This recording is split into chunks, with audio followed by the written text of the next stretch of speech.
I design engineering projects for middle school and high school students, often using materials that are pretty unexpected. My inspiration comes from problems in my daily life.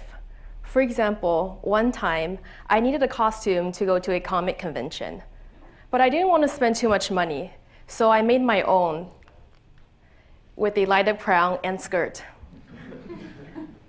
Another time, I was devastated because my favorite mobile game, Flappy Bird, was being taken off the App Store. So I was faced with a dilemma to either never update my phone or never play Flappy Bird again. So unhappy with both options, I did the only thing that made sense to me.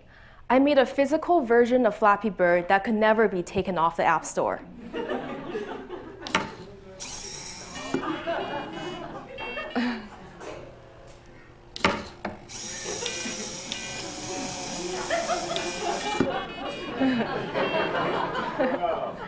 So a few of my friends were also pretty addicted to the game, and I invited them to play as well.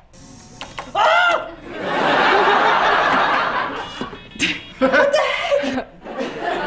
And they told me that it was just as infuriating as the original game.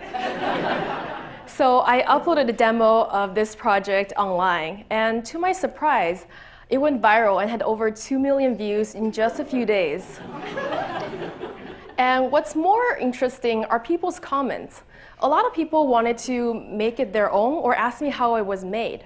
So this kind of confirmed my idea that through a creative project that we can teach people about engineering.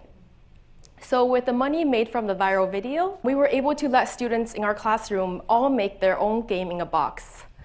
Although it was pretty challenging, they learned a lot of new concepts in engineering and programming.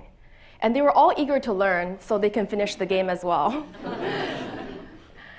So before Flappy Bird Box, I had the idea of using creative engineering projects to teach students when I was teaching at a middle school.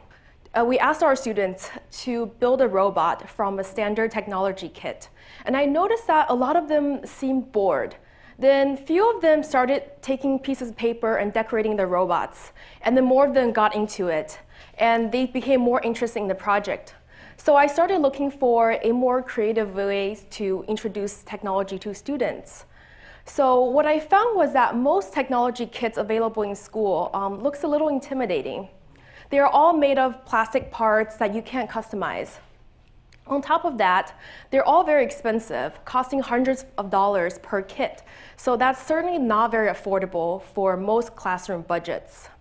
Since I didn't find anything, I decided to make something on my own. I started with paper and fabric. After all, we all play with those since we were kids, and they are also pretty cheap and can be found anywhere around the house.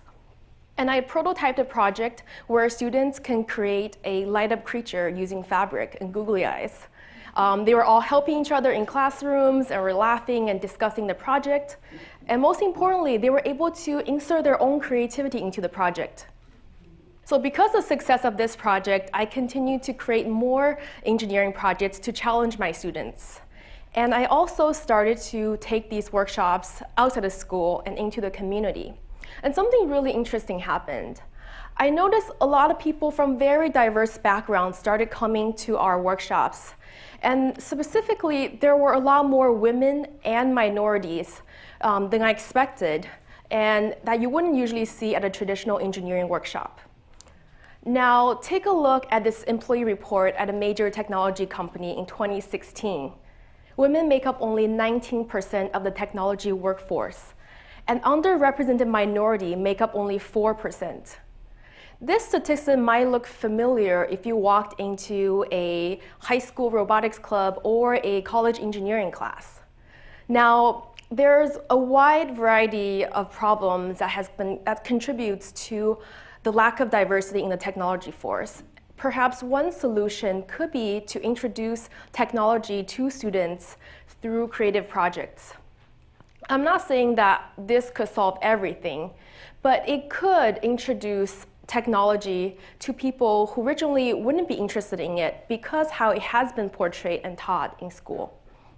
So how do we start to change the perception of technology? Most students think that it's boring or unwelcoming. So I have always designed projects following 3 principles.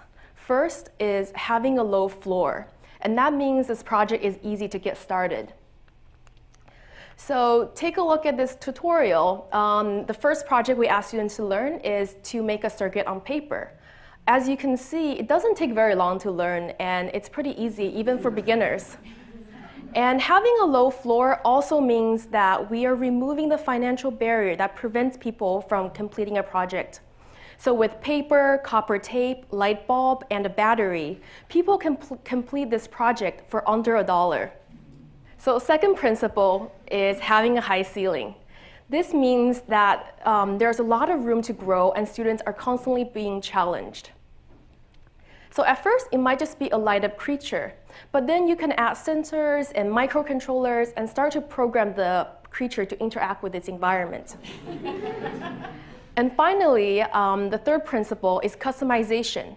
This means that we can make this project relevant to anyone. That's the beauty of using everyday materials. It's very easy to customize using paper and fabric.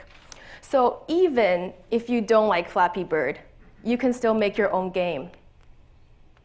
So our game is about Justin Bieber because he's been speeding, and the object is to prevent him from getting caught by the LAPD. Yeah, but he's changing, so we're a part of his posse. Thank you.